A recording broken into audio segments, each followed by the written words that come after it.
idea. So while we're waiting just a minute on everybody to come in, I just wanted to show you some of the stuff.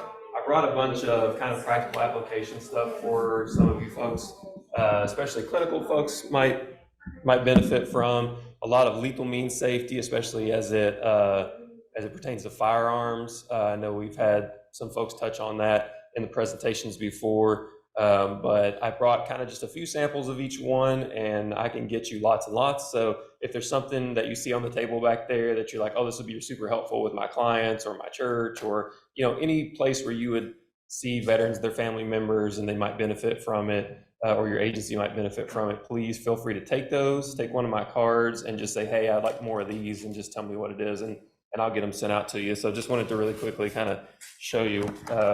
One of the things that we have is good for like health departments and stuff like that is this, just different ways you can secure a firearm based on your lifestyle. So there's everything from like a $5 pistol lock, like a cable lock like this, which actually can get you these also for free, 90 free. So they're a really cheap option for you guys. All the way down to some stuff that's like $300 to $500 that are super, tech crazy, where they can put a console into your car so it can be locked up so people can't get to it. And also electronic holsters, like thumbprint holsters and stuff like that. So only you can, it's biometrically like fixed to your thumbprint or whatever. So there's lots of options there, and it's just good so people kind of know there are options for safe storage for firearms, because I know folks, like I said, touched on earlier today how important it is to have a safe environment at home. So it's not just suicide focused safety, but it's also just having a firearm in your home. You're 4 times more likely to have someone die by a firearm in your home outside of any sort of other mental health issues or veteran status or anything like that. Just based on that, it's pretty dangerous. So. And we know that a lot of folks still don't store their firearms safely. And I've got these are some really great things that clinicians take a lot of times. It's a quick safety planning guide. So if you are not familiar with or don't do safety plans very often, like the Stanley Brown safety plan for suicide, it's just a quick guide about all the steps of that and kind of questions to ask, and it fills in the reasoning behind those type of things, suggestions, if you need to guide someone through a safety plan because they're like, I'm not really sure what my warning signs are. You don't want to tell them what their warning signs are, but you can kind of like push them a little bit. And same thing about just a little packet about safe storage for firearms as well. And then some other, a bigger kind of version of that. We have some for kind of the nerdy folks that like statistics and stuff, like I do, this from science to practice. So why we're using the interventions that we are versus others, because the science kind of bears it out. A few things that are outward facing for you to give to folks in the community to kind of let them know where to get more information about safe storage and things like that. And also just kind of signs of suicide and how to interact with someone who you feel like might be having a mental health crisis, kind of the basics of what we're going to talk about today. And bumper stickers from the Child Safe Initiative. So those are, obviously would be good to get out so people can look at that Project Child Safe and the partnerships we have with National Safe Shooting Foundation. And this is another great one for clinicians. It's all nice and laminated, and I have very few of these. So, please only take if you're really interested. It's hard to get these for some reason, but basically it'll let you know like what acute kind of baseline and chronic risk is for folks. And you can kind of just go through there and just do your own kind of flow chart of, okay, this will help me make decisions on whether I need to set on this person and say, hey, we need to hang out here for a little bit until we feel a little bit better about how you feel. Or if it looks like it's something where you're stable, we can go about treatment as planned, and you can continue on an outpatient level. And I will drink quite a bit through this because medication makes my mouth very dry. I apologize. Either that or I'll just hack all over you guys. And Kelly, Charles Lay says something else people don't think about when looking at addressing lethal means access is the securing of medication. Safe medication bottles with a combination locking are the right way, and then you go that or not. Yeah, we have those as well. Again, we have a limited amount because we purchased those through our program. And I will touch on those things also. And I think the first kind of interaction I had with this group at all was doing a lethal means safety presentation with this group, where I was able to dig into a little more of the nuance of that. But it's a conversation. I mean, especially we live in Kentucky. I'm usually talking to people who are veteran military focused. It's a conversation that has to be extremely nuanced. You can't just be like, okay, you got to get rid of your guns, you got to get rid of your medications, those type of things. Like, it's ingrained in our culture, so we have to be able to know how to have those conversations in a manner where we're letting folks know, like, I don't want to take your firearms away. I have firearms in my house. I want you to be safe around your firearms, and I don't want you to use that firearm to kill yourself, or I don't want someone else in your family or your house to kill themselves or someone else accidentally. So let's figure out how, like, we can get together and find out what feels comfortable for you and what feels comfortable for me. So that's the basics of it. But yeah, Charles, I think he works at Fort Knox, right? So he probably knows what he's talking about there. Yeah, there's all kinds of things, but medications and firearms are the two where you can kind of like separate folks in a time of crisis from those things, those type of means. They're the most effective. That's the most effective kind of way to prevent suicide in those situations. Whereas it's really difficult if someone's method would be like suffocation or hanging or knives or things like that, because there's tons of sharp objects and potential nooses and things like that in the household. But those are like the medications, the firearms you can really focus on as far as like means safety surrounding those. Okay. So I'm Kelly Marcum. I'm the Community Engagement and Partnerships Coordinator at the Robley VA Medical Center. Anyone who has ever worked for the federal government knows that's the kind of how it goes.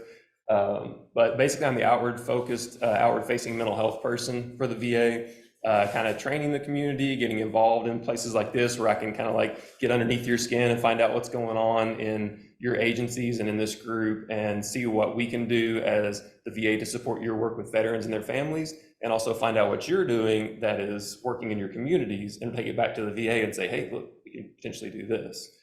So I'm involved in probably a dozen or so coalitions in the areas that we serve, in about 20 or so counties in Kentucky and 12 in Indiana, one of which with my North Central Health Department folks back there. I just had a meeting with them yesterday, and we're planning an event, which is pretty fun. I've been with the VA for this will be 17 years, be 17 years in August, and was in the Kentucky National Guard before that. Did a couple of tours in support of Operation Iraqi Freedom. So I went straight from the VA, or from the military, into the VA after I got back from deployment. Been working in suicide prevention for about, it's about 7 years now, in one form or another, as a case manager, doing clinical work, the coordinator of that program, and now doing this kind of more administrative, outward-facing job. We'll go to the next one, please. And I also want to be cognizant of the fact that there's probably someone in here, there's probably quite a few of us that have had a pretty close, I don't want to say relationship, but we've had something happen close to us with that's suicidally related. So, had an attempt in family or a client or something like that, or yourself, you might struggle with suicidal thoughts, myself included. Being a male veteran, firearm owner, combat trauma, people I know have died by suicide and in combat and things like that, already have kind of a lot of the risk factors. And it's definitely crossed my mind a time or two, and this is really helpful for me to kind of get through some of that stuff as well. But I also know I can be triggered still if I'm not prepared for it. So just be prepared. I'm going to talk about some stuff that could potentially be distressing, emotionally distressing. Feel free to get up and walk out for a bit if you need to, gather yourself, kind of think about right now. I know there are some mental health professionals in the room. So if you really feel like, I need to talk to somebody immediately, kind of seek out that person that you would for help or for support. And after the fact, I'll hang around for a bit if anybody needs to talk as well. And that's just kind of the overview of what we're going to talk about. Go to the next one. So the two things really that I want you to take away from today, aside from what the VA says there, is I want you to feel empowered to have a conversation with someone who you feel like might be in crisis, and also recommend this type of gatekeeper training, whether it's S.A.V.E or QPR or any of the other iterations of this, to everyone that you know, because this is basic life-saving skills. This is CPR, this is the Heimlich maneuver, this is rescue breathing, but it's for mental health. We all should know a little bit about how to do this. We shouldn't say, oh, that person looks like they're in distress, but I'm not a mental health professional, so I probably should just like leave that to the next person to come by. We wouldn't do that if we saw somebody like walking down the street, grab their chest, fall down, and start, moaning or rolling around or seeming like they're in distress. Some of those signs that could be of a heart attack or something. We would more likely like try to get help, even if it was just calling somebody else. But we want to be there with that person to stabilize them until they can get to the next level of care, and that's really all this is. Yeah, you can go ahead.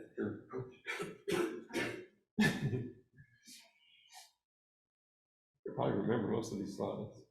So does anyone have anything before we get started that they want to have addressed, or they have a big question surrounding suicide prevention or suicide or anything like that?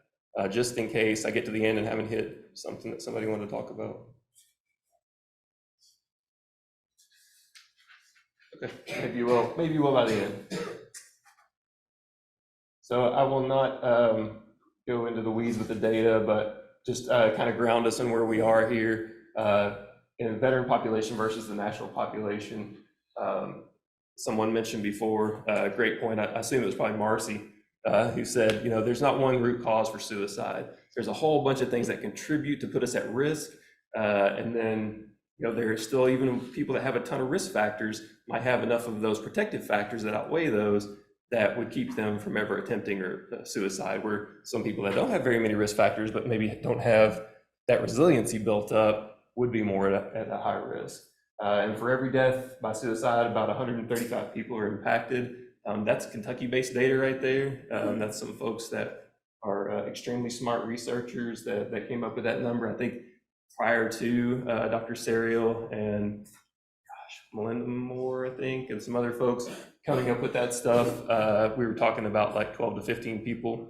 But now we know like all these people are affected either directly or indirectly by each suicide.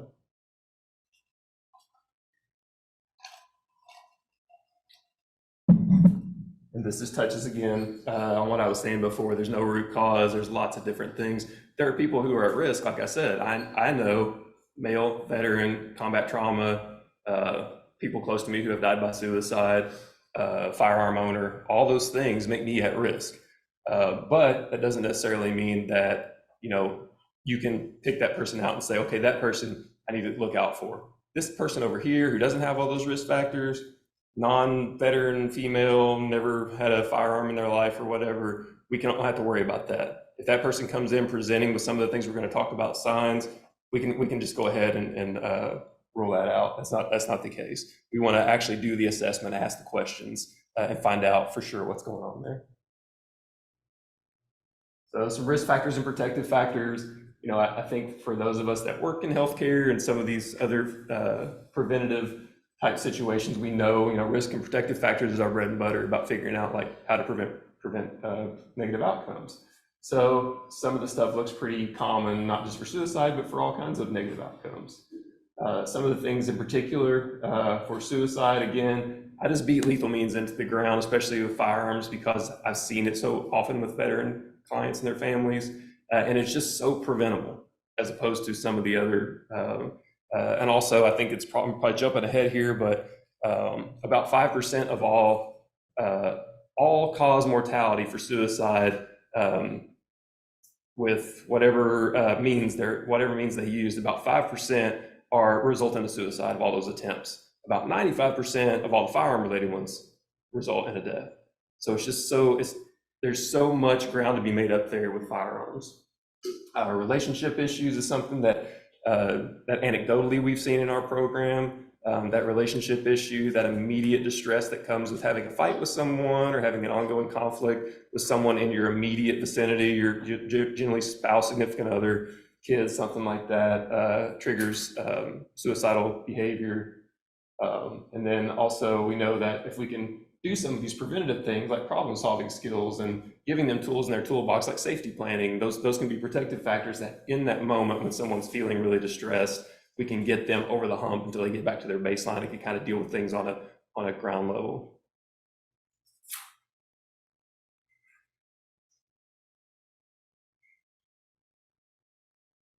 You got too many boxes open back there. You got too many windows open up. Okay, can go to the next one. So data lags about 2 years behind. I think September we'll probably get 2023 data. But I mean, this is a pretty decent indicator, and I can kind of fill you in on what's happened, and Dr. Bush probably can too, just based on Kentucky data and Indiana data and those data sheets that we look at on the state level. But you can see this is kind of like right around post 9/11 time, all the way into 2019, like right before COVID.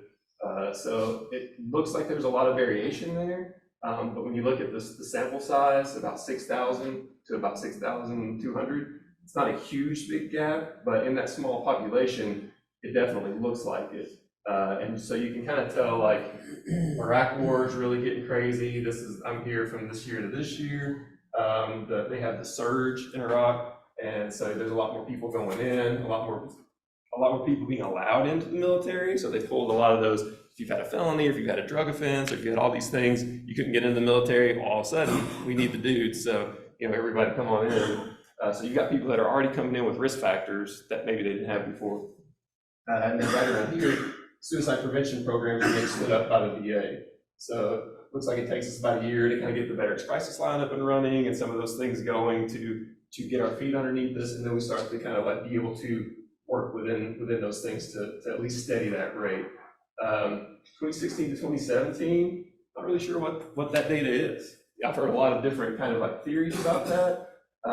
But we increased the Veterans Crisis Line from 1 call center to there's 4 now, I believe. And so there's none of well, it shouldn't be, I'm still hearing stories, there shouldn't be any issues of someone calling and not being able to talk to a responder immediately, and just kind of really pushed out a lot of programming and materials around that time. So started to bring those numbers down. And then interestingly enough, in COVID, those numbers went down even more. And I think the theory is kind of like the holiday theory for me. When I came into suicide prevention, I assumed like, oh crap, Christmas time's coming. We're getting ready to have a ton of VCL calls, Veterans Crisis Line calls. We're getting ready to have a ton of suicide behavior reports, people coming into the unit and the ER. It didn't happen. February rolled around, there was a flood. All these things happen during the holidays where people have resources to access. Everybody has open arms and come in, and we can do all these things for you. People find their family and their supports.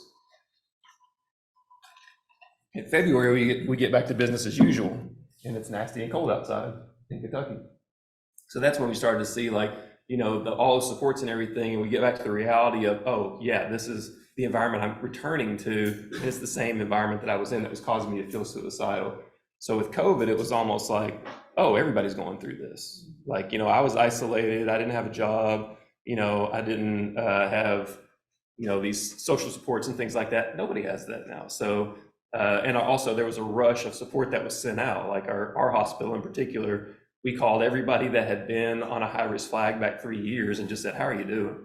We haven't talked to you in a year, but, can we help you? I'm sure this is a stressful time. It's stressful for us. We don't know what to do. What can we do? So I think that's probably why we saw some of that. So I'll be interesting to see what 2022, 2023 data looks like.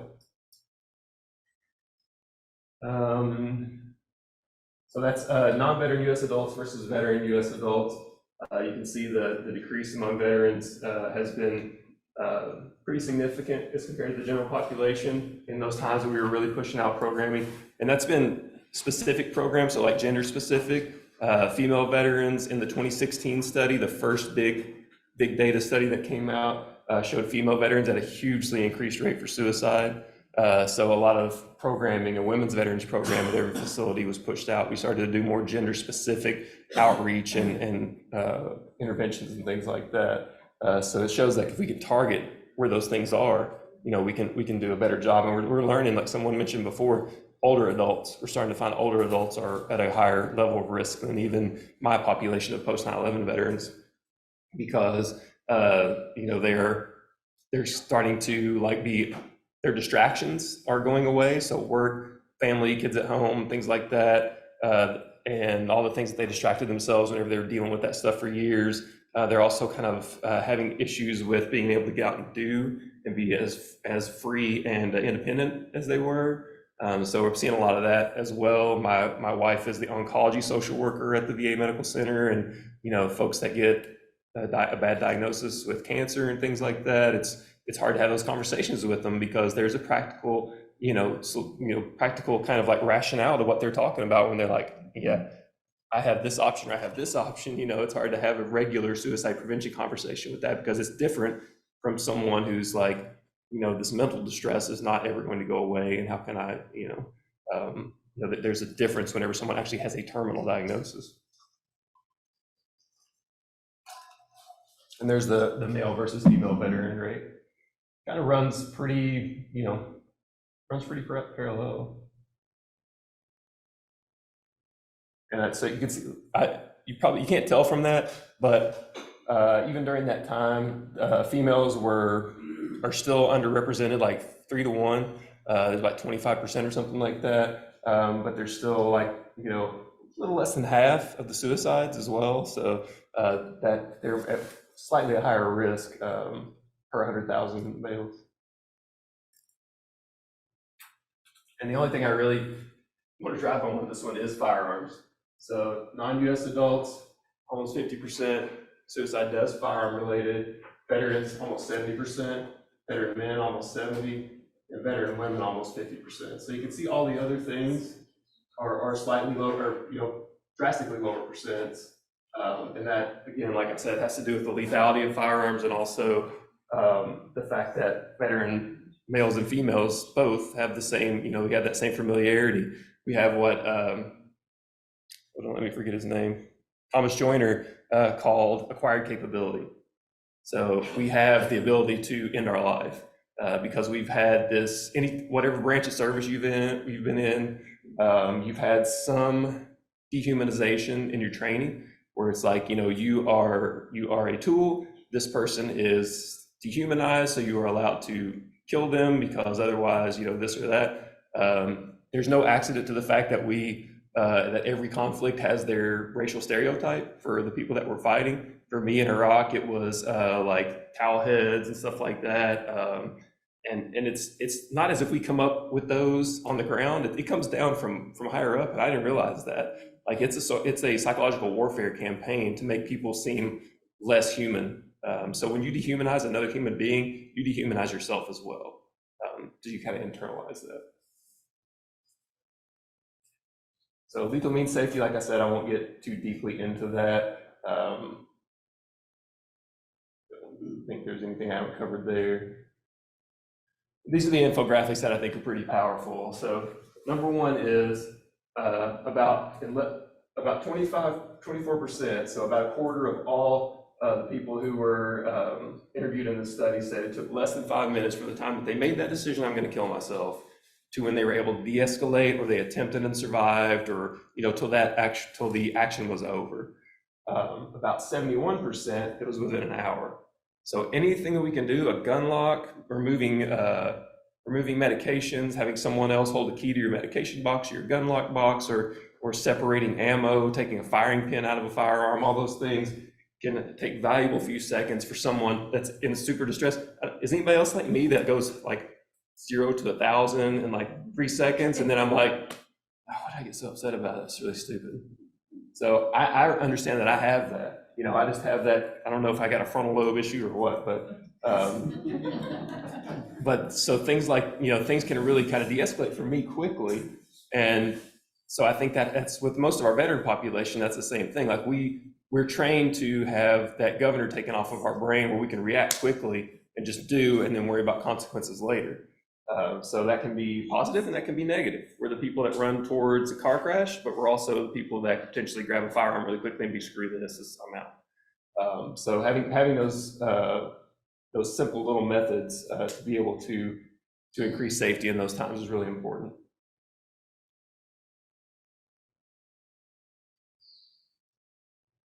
About 90% of people who survive a suicide attempt are not going to go on to die by suicide.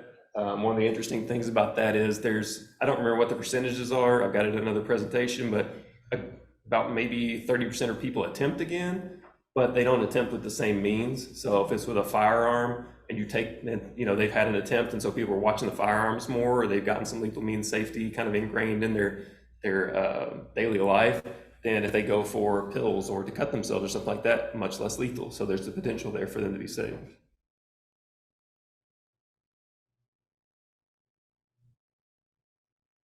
Go on. So just a few myths versus realities. I think I touched on this before. Like, you just can't really tell who's at risk for suicide or who will do it and who won't. I can tell you, working in the clinical sphere, in the ER and on our inpatient psych ward for about 3 years, couldn't tell. There were people that came in that just were a hot mess, and I was like, "Ooh, this person, it's going to be, we're going to have to keep an eye on this person." And they would come in over and over again, and you could kind of cut and paste their history and physical into the notes because it was kind of the same presentation. But that's just the way they coped. And another kind of Thomas Joinery idea is that suicide is a coping mechanism. It's just like those things that the last presenter put up, like smoking and drinking and drug use and things like that. These are ways that we use to cope whenever we have some intolerable thing going on in our life that we just, are having trouble finding another way to cope with. Those are easy, quick, tangible ways to do that, even though they're maladaptive. Suicide probably being the most maladaptive of all those. So you go to the next one. Oh, you already, okay, you did the explanation, okay. But yeah, so like I said, that no matter what someone, how they present, if you start to get kind of those, your antenna goes up about, something's not quite right about this person, the best thing to do is just start asking questions, let them talk a little bit, give kind of open body language, and okay, tell me more about that. Tell me more about, you're saying like, you're just done with all this, and you just feel like you probably aren't ever going to come back to the health department or to your mental health appointment or whatever. So you can have that definitive conversation with someone and find out where they are.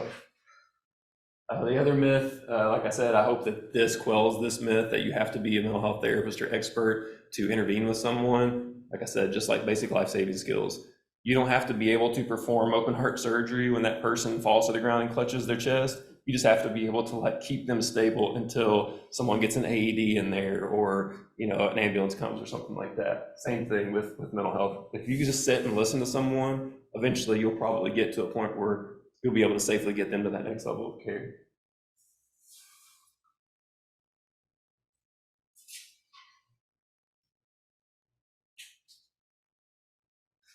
Okay, you can go to the next one. So just the quick steps of S.A.V.E. Great acronym for all you military and VA and state involved people. We have an acronym for everything. I do think it's particularly helpful in this situation because, I do every 3 months, I do a basic life-saving skills refresher. And if someone fell down in front of me, I would automatically freak out and be like, how many compressions to breast, was it? And how many seconds? But with this, like if I have that moment where, oh crap, something's going down, what did that guy say? What should I do? If I can just remember S.A.V.E, and I can remember, recognize those signs, ask the question, validate that person's feelings, and then expedite getting that person to help. So some signs of suicidal thinking, some of them I think we look at and say, yep, makes sense. Anything that kind of looks like depression, basically.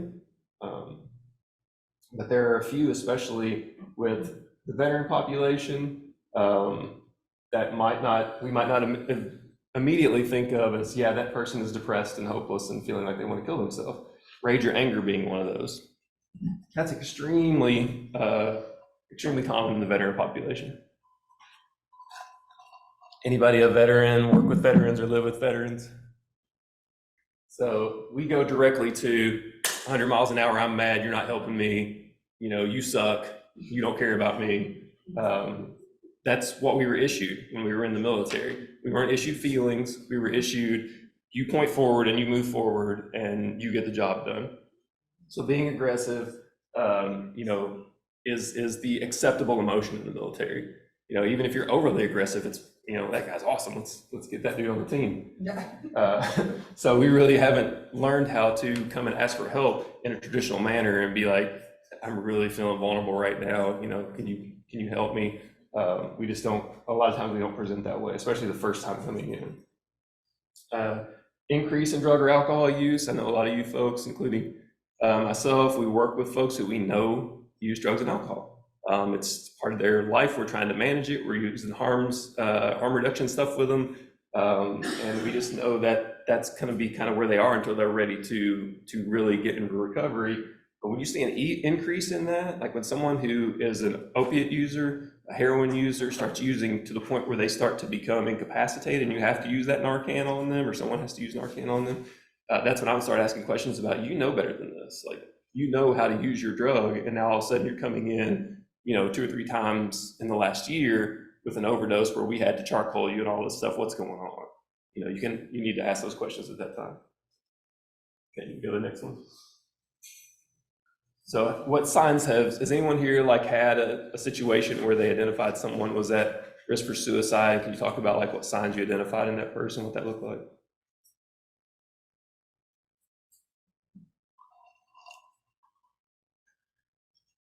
If somebody has.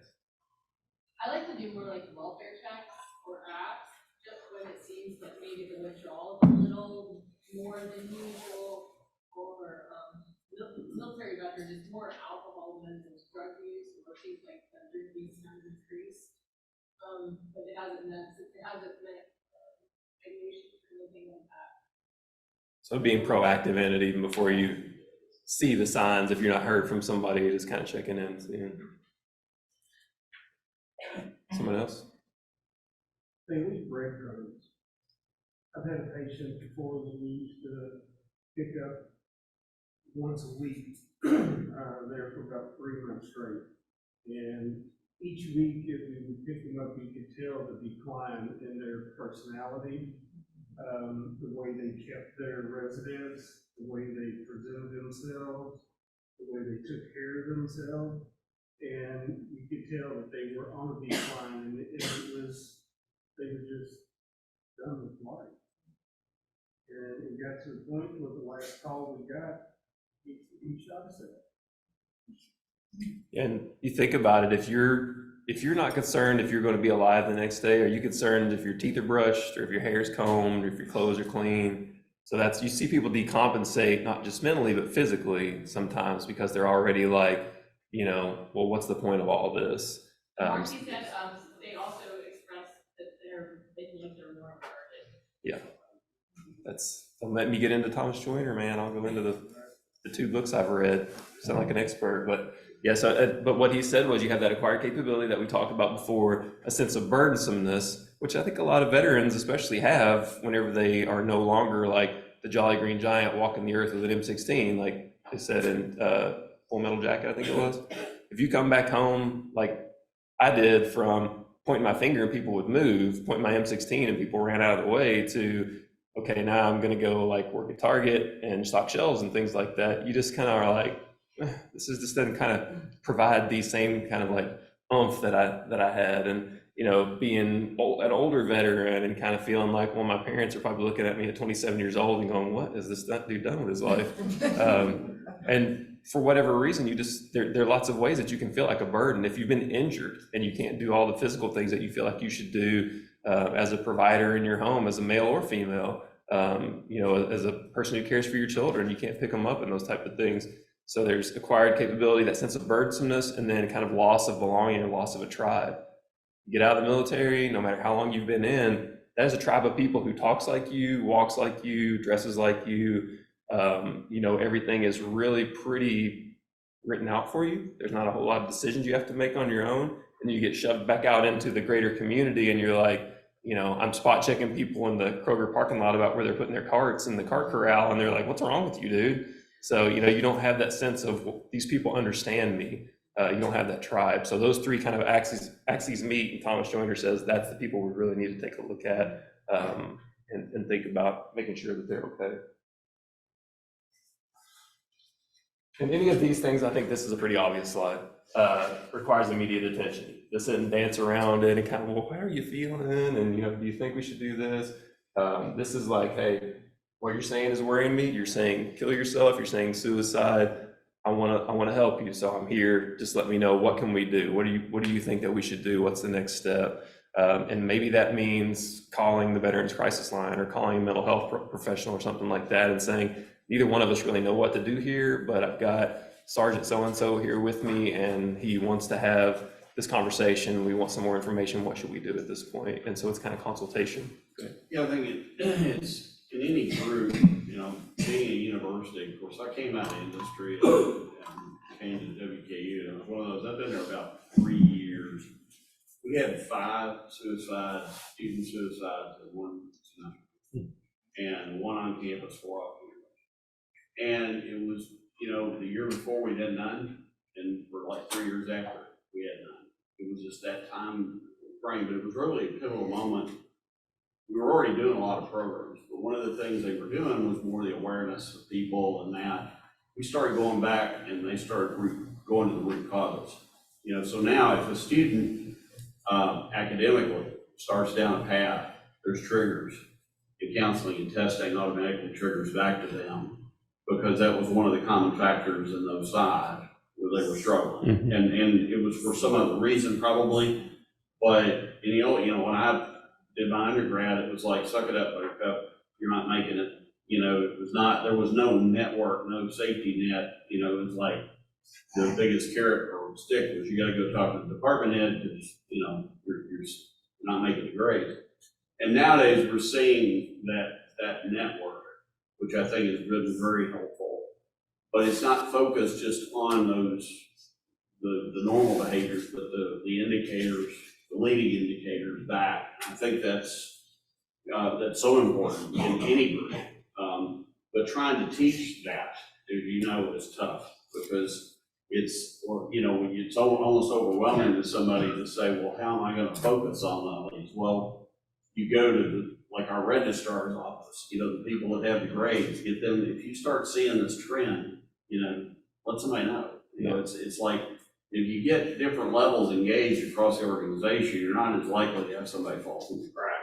Yeah, or maybe have someone be a fail-safe in there whenever you're coming in to have that discussion about an academic probation semester. Well, why did you go from 3.7 to 1.8? I could personal at what I was a traditional student at Western, was in the honors program, lived in Rhodes Harlan Hall, co-ed, freshman year. And then my junior year, my grades just went zoop. So I've been out, and it was over a girl mostly, but it was depression and things like that. Sorry, nothing offensive to girls. I'm talking about how stupid I was to put all my eggs in that basket. But it is generally a relationship. Mm-hmm. I saw it with my daughter, and she had one that nearly derailed her.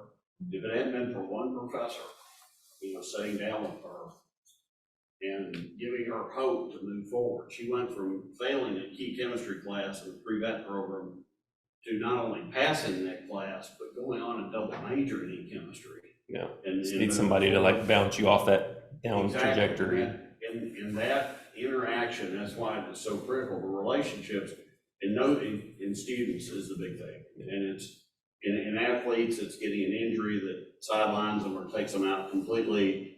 And I think we've come a long way because there was a time if that athlete got injured, it was like, well, you're done. We're done with you. But now it's like, okay, they're becoming athletic trainers. They're becoming, they're still on scholarship. Yeah. So they there's a network there to help them, push through. But I think it's tough, but it's worth the effort because you go from that. That was a pivotal semester for everybody when you look at the irony of those cases. And I had to work the one on campus, and I've been in EMT for years and worked a lot of them.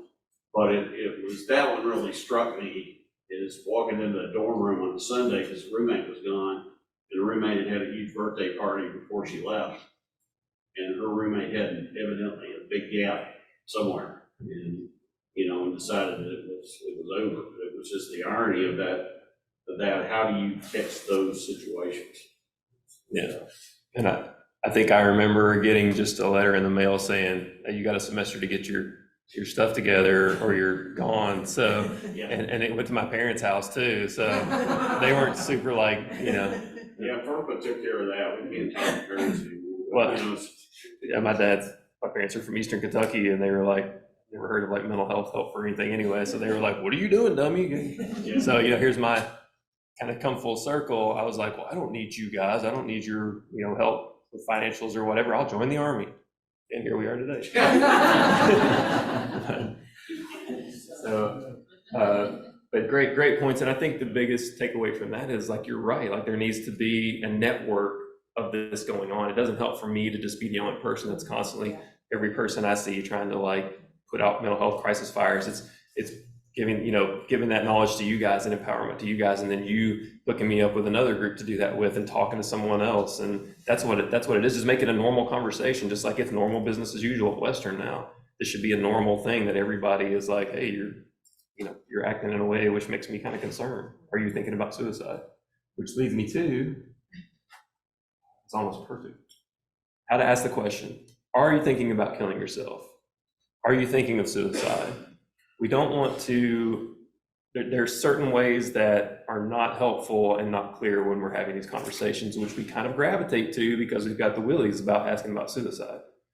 So if we say things like, yeah, that's a lot of stuff that you're dealing with, and that's really, really burdensome for you, but you're not thinking about killing yourself though, right? So generally we're either supposed subject matter expert, or we're the person who they're coming to unburden themselves with this. So they're looking for feedback from you, and we're kind of like saying it's not justifiable. So all the stuff you've dumped on me, and I'm saying, but you're not thinking about suicide though. That'd be crazy. We're not allowing them to speak their truth about what's going on with them. So to just be as confident and as forthcoming and say things like, you're okay. So what some of the stuff you're telling me is like really concerning, and a lot of people, I know they start feeling suicidal. They think about killing themselves when they get to this point. Have you gotten to that point yet?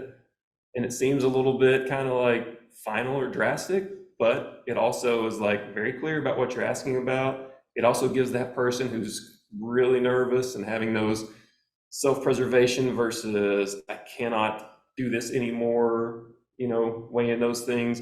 It kind of is like oh, okay, well, this person understands and is not afraid to talk about this, so I can kind of like talk a little more. And the more you build up trust and rapport with people, the more forthcoming they're going to be about what they're actually feeling. Anyone had this experience before, where they've asked or had a situation where they tried to ask and didn't really do it in the most helpful way? I did it a ton of times. I can tell you one in particular. Even when I was working probably my first month in the suicide prevention program, I went to go interview a guy on the inpatient psych unit who had slit his wrist, like both of them really bad. Like he was completely surprised he was in the hospital. And he'd gotten off the med floor after they'd gotten him stabilized. And I'm probably the first person he's really talked to about kind of the mental health part of it. And I said, he was doing a screener, and when you're brand new, you just go by the template. You don't have any kind of like savvy with it at all. So I said, went through all the screens, and I said, okay, so Mr. So-and-so, now that you're here, are you thinking about hurting yourself again? He's like, nope, no, I'm not gonna ever do that again. So I said, okay, that's great. I'll be back to see you before you discharge. If you need anything from me, tell the nurses, they'll know how to get me. And then like that afternoon, his doctor said, hey, I just met with Mr. So-and-so, and he says that he doesn't need any treatment or any medication because when he lives here, he's gonna kill himself. And I was like, oh, we just had this conversation before. I don't understand. So he said, you need to come back and talk to him and screen him again.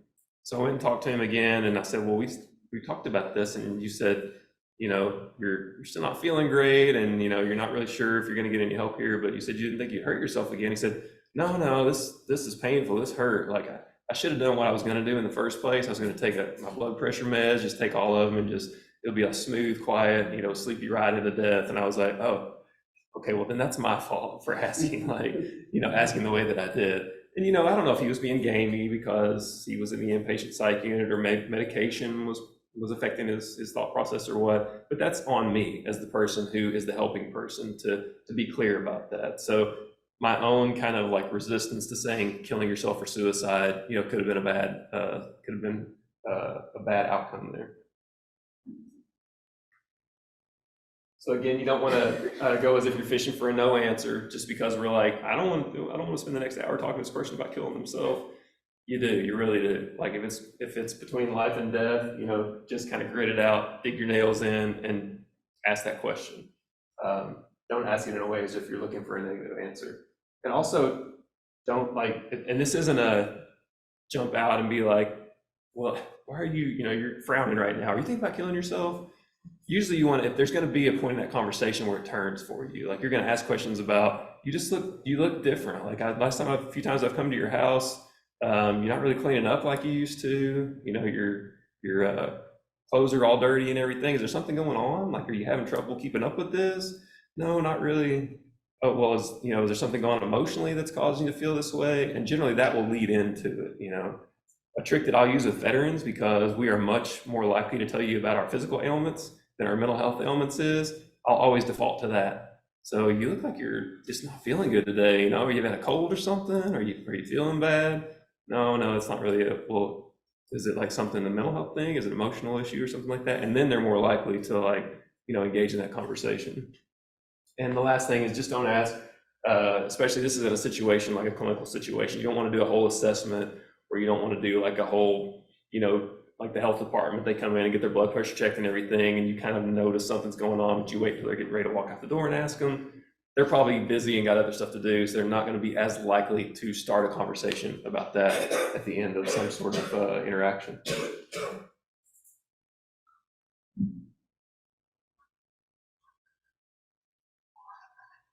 I won't make you do role play. I'm not a big fan.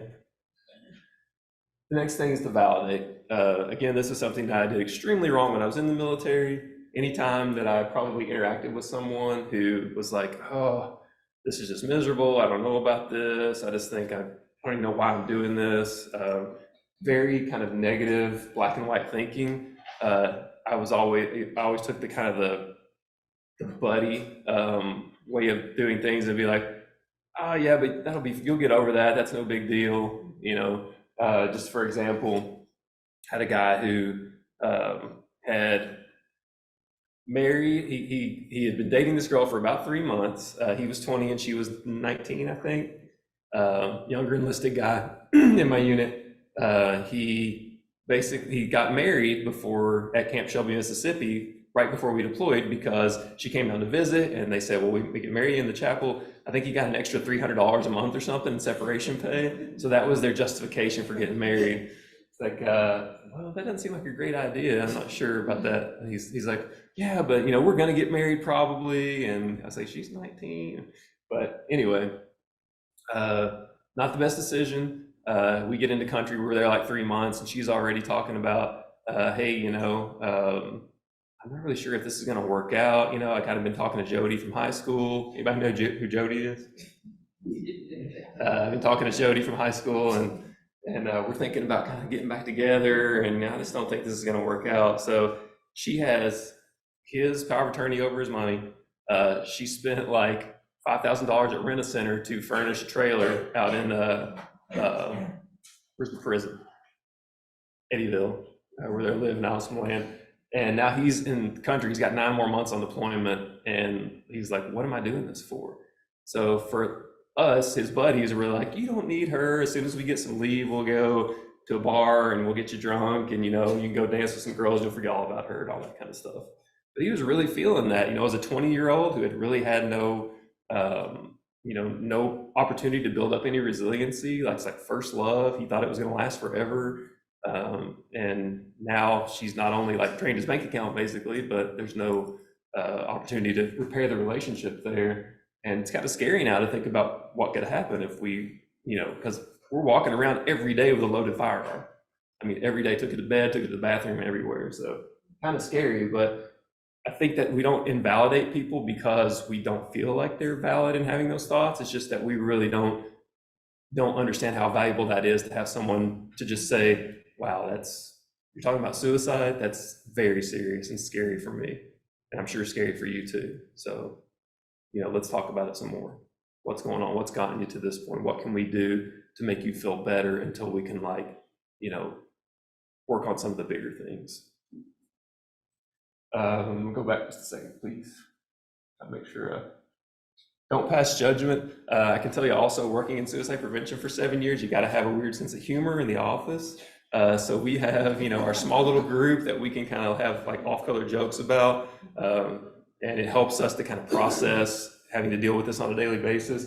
But you don't ever want to outwardly pass judgment on anyone. We're always going to have our internal biases. We're always going to be like, you're going to kill yourself over that? That's silly. People are, people that live in Haiti through 2 earthquakes and all this stuff, and this is what your issue is. I mean, I feel that way about myself sometimes when I feel suicidal. I'm like, are you kidding me? That's what you're upset about? But we don't want to ever let those biases kind of like affect the person we're talking to. Had a veteran who, he had called the Veterans Crisis Line. He had gone to the hospital after a suicide attempt. I think it was a medication overdose of some kind. He'd gone to an outside hospital.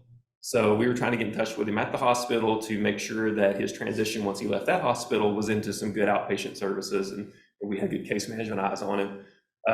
So he called us back, and he was like, yeah, everything's good here so far. They're keeping an eye on me. I said, okay, we'll coordinate with your nursing staff, with your discharge staff, and we'll get you to a good outpatient program whenever you get out. Okay, great. The next day, we get a Veterans Crisis Line call from him. He called from the hospital. So we called him and we're like, hey, what's going on? You're in the hospital. How do you have a crisis? He said, well, I tried to kill myself again yesterday. We were like, oh my gosh.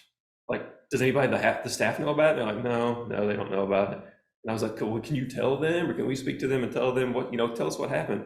And he said, well, I tried to stick my zipper into an outlet in the wall.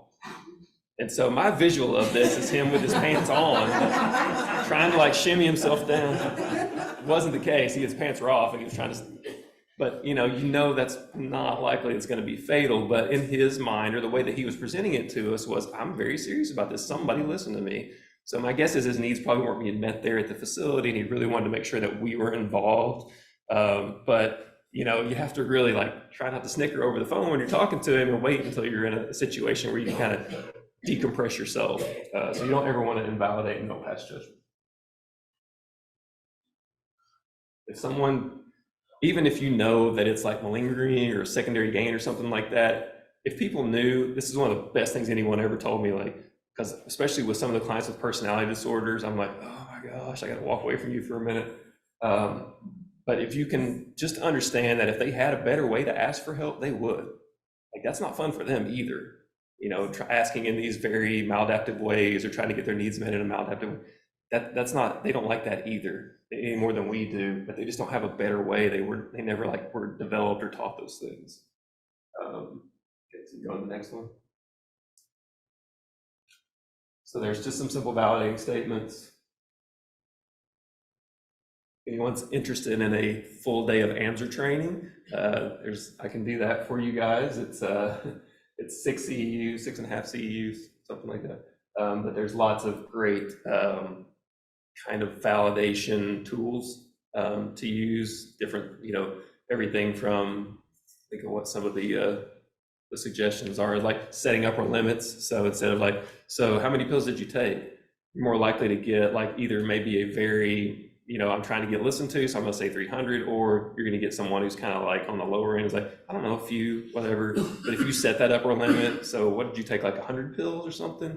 People are more likely to be like, oh, okay, so that's the upper limit. So actually, no, it was kind of more like this. And so there's little tools like that that are really helpful. And then encourage treatment and expedite getting help. So this is really based on your situation. Like, you have to develop this plan on your own, depending on where you are.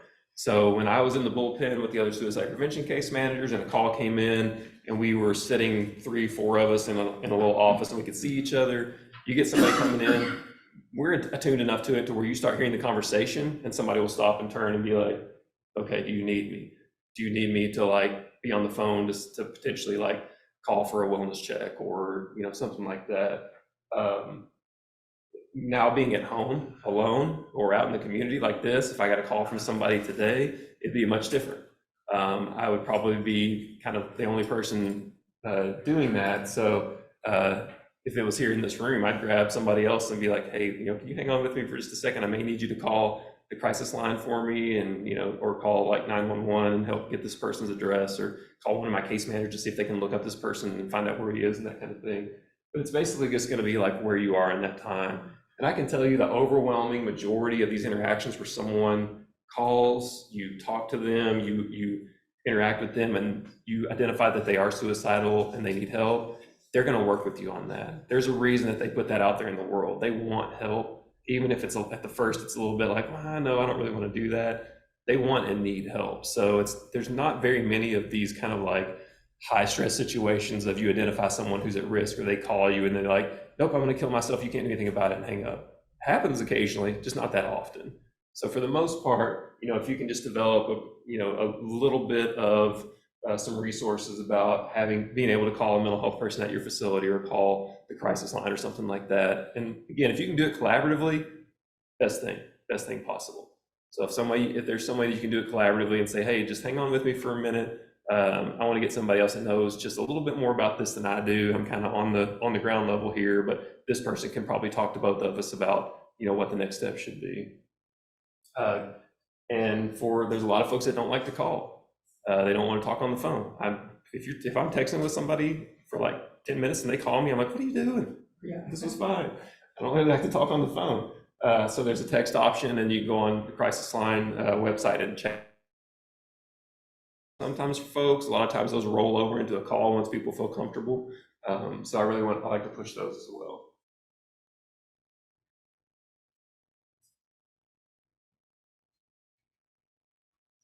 So anybody have questions about that, or anybody have something in their agency, facility, workspace that they think might be valuable for other people to hear about how they get somebody to the next level of care?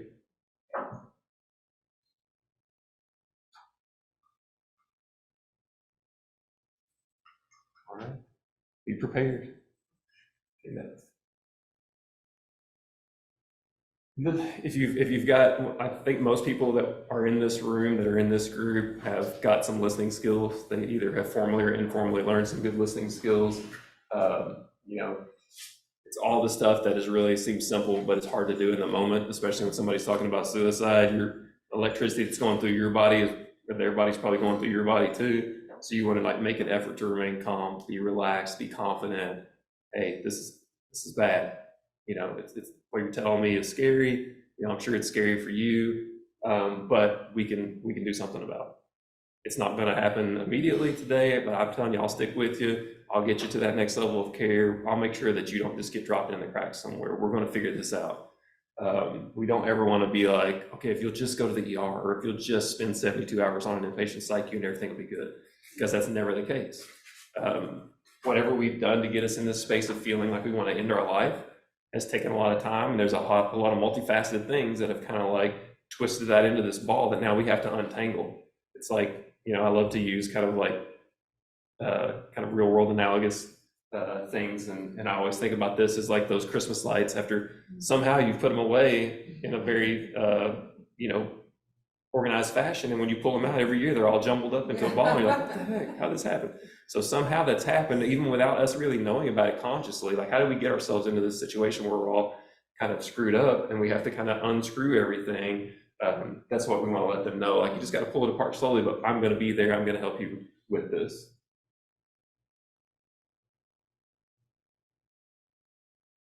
Go next. So just a little bit of a guide there on what to do with somebody on the phone. And all this says veteran and everything, but this applies to everybody.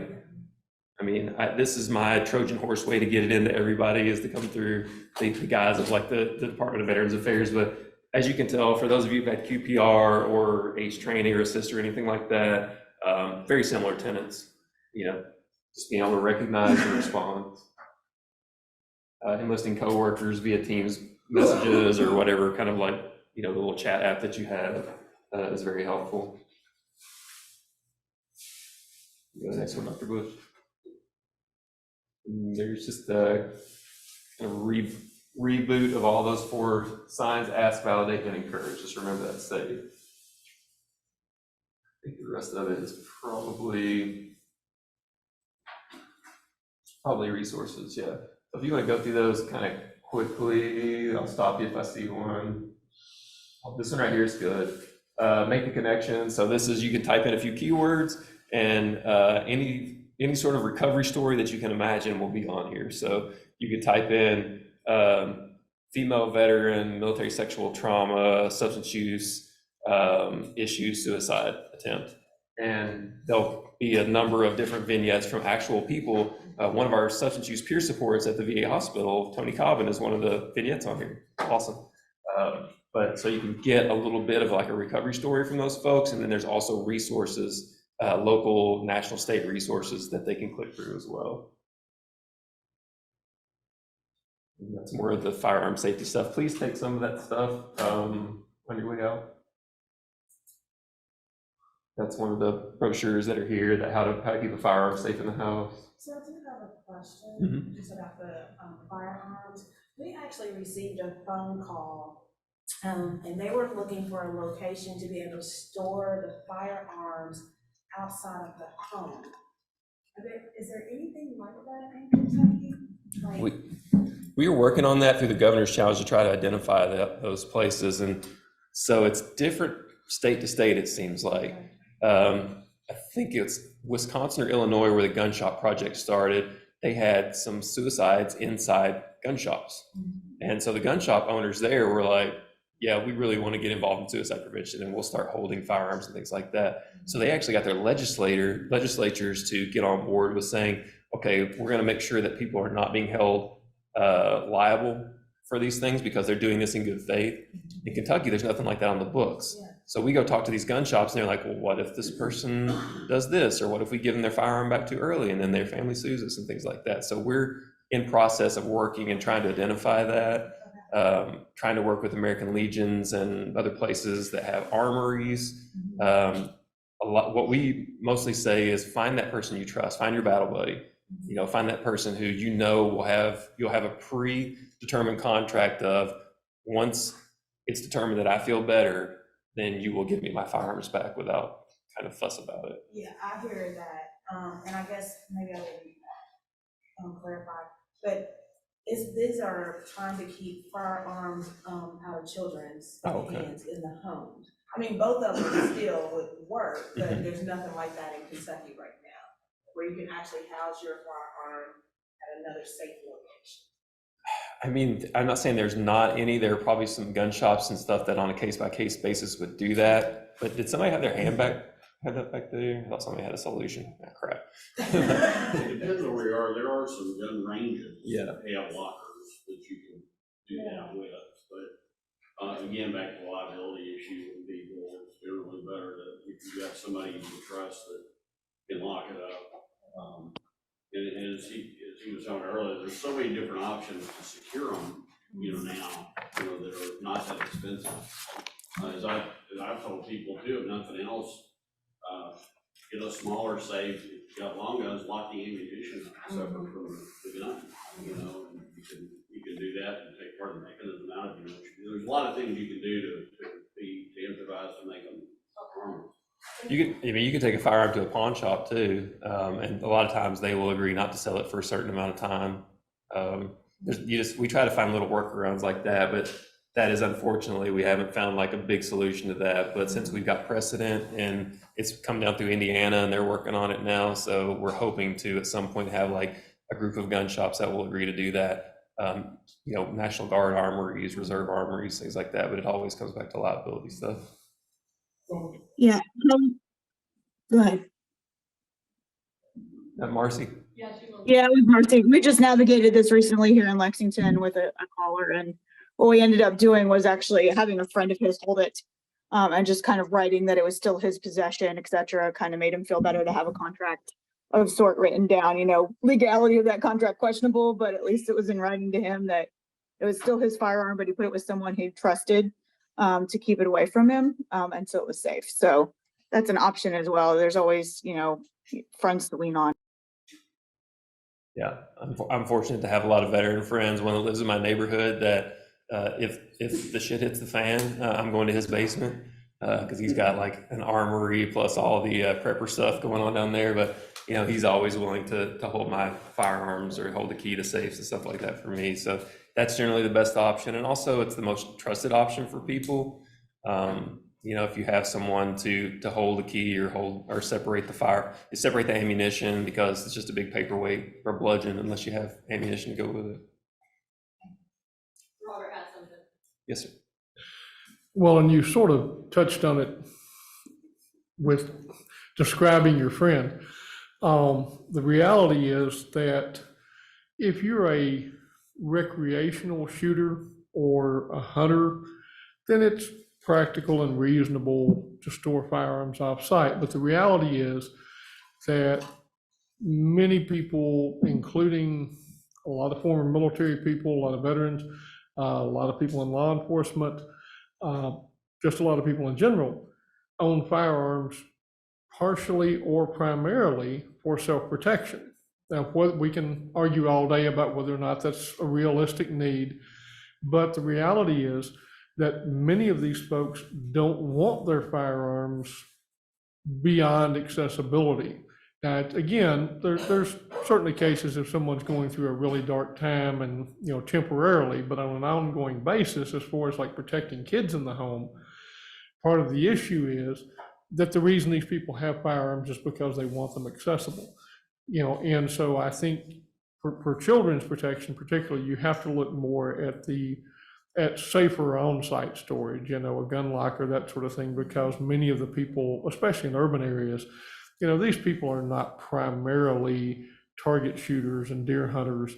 I'm not saying that there aren't quite a few of those in urban areas, but in urban areas, many people own firearms for personal protection and home protection, and that's not very handy to them at the gun store or, you know, wherever. So that, I think you have to look at it from that perspective.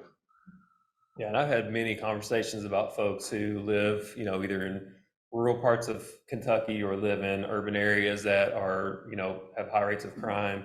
And that's a big sticking point for them is, you know, I have a loaded firearm next to my bedside all the time. Not me, I'm saying that's what they say. But there's always that conversation you can have that has to be really like person-centered on that. So there is, you know, you can show people data points to your blue in the face about how much more likely it is to die by your own hand or have someone else kill themselves with a firearm in your home than actually have someone break in and you know, subvert a break-in or something like that. But people have that feeling that I need to protect myself, and especially, you know, the military and things like that. So you have to have those conversations about what is the harm reduction option here. You know, because again, most people don't want to die by their own firearm, and we don't want them to. So where is the collaborative, you know, effort there? That firearm that you have to have next to your bed, does that have to be locked and loaded all day next to you? Because when you're up and you're, you know, moving around, you probably, you know, it's not likely people are going to break in then. And also, like, you're pretty alert. You're concerned about when you're asleep and you want to have super quick access to that. And I've even had conversations as, you know, that have gone back as far as like, okay, so you have that there. How quickly do you think like you could, you know, take a safety off drawdown on that person? Oh, well, I'm, you know, super firearm savvy and I can do that very quickly. Oh, okay, well, how long do you think it would take you to like seat a magazine in there, pull back the slide and oh yeah, super fast in like seconds. So you're pretty quick. Like you don't necessarily need it to be right there where if you accidentally woke up in the middle of the night and fired, you know, a blind shot into something because you had a nightmare, then it would be a problem. So just, you know, having those conversations about what do you really need? And the biggest thing with those conversations is making sure you're not imposing anything on anybody, because as soon as somebody, me included, feels like you're like, you need to do this and I'm the expert, that's going to shut down all that conversation. And a lot of times that little bit of, well, how about just leave the safety on? Will lead backwards to, okay, I don't really need to have that firearm next to my bed. You know, it just depends on if they built that trust with you and they think like, yeah, that makes sense. You know, I don't really need this. And we're not as concerned about the 20 hunting rifles that are in a safe somewhere. We're concerned about that one that's at your bedside, especially if we've had a safety planning conversation. You're like, this is the gun I'd kill myself with. A lot of people have one gun that this is their old faithful. You know, maybe it was their granddad's World War II gun or something like that. This is the one they killed himself with. It's strange but true. So a lot of those conversations are around that firearm, and when you're feeling vulnerable, let's be careful about that firearm in particular.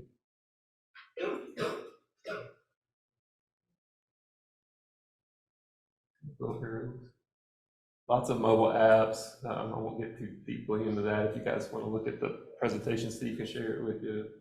Although there is in that PTSD app, that's where my safety plan is located. If you want an app that has the Stanley Brown safety plan on it that you can really quickly access and update, awesome. Go to the next one. That's what it looks like.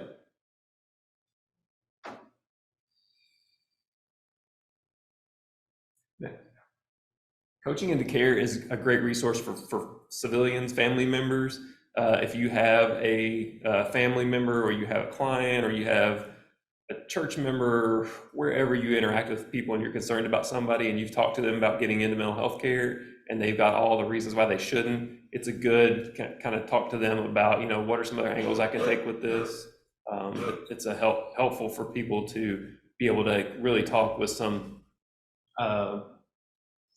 information and kind of like some confidence about people about how effective it would be to help get them into care.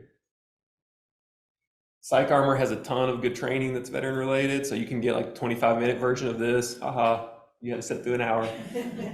Not nearly as much fun though, I promise. But there's like a 25-minute version of S.A.V.E that really kind of monotonely goes you through the steps and stuff like that. So if you have people that you want to share this with and they only have 25 minutes or so, at least they have some degree of familiarity with it.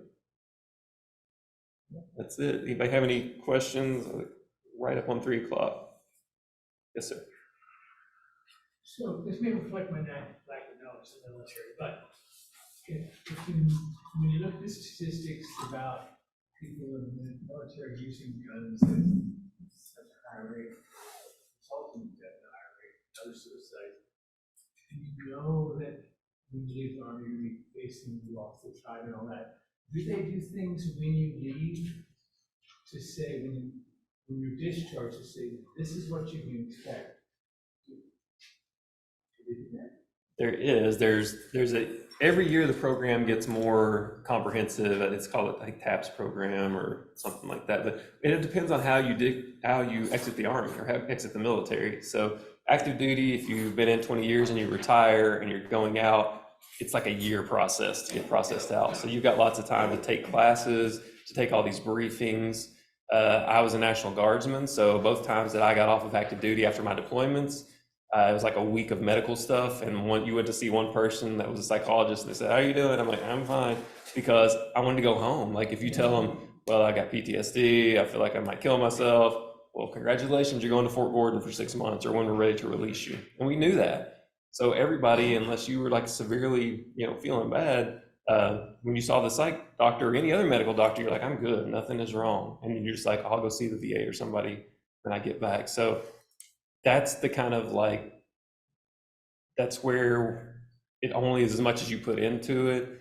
And I really think the military is doing a better job of saying, this is important, you should take a few minutes to, pay attention to this.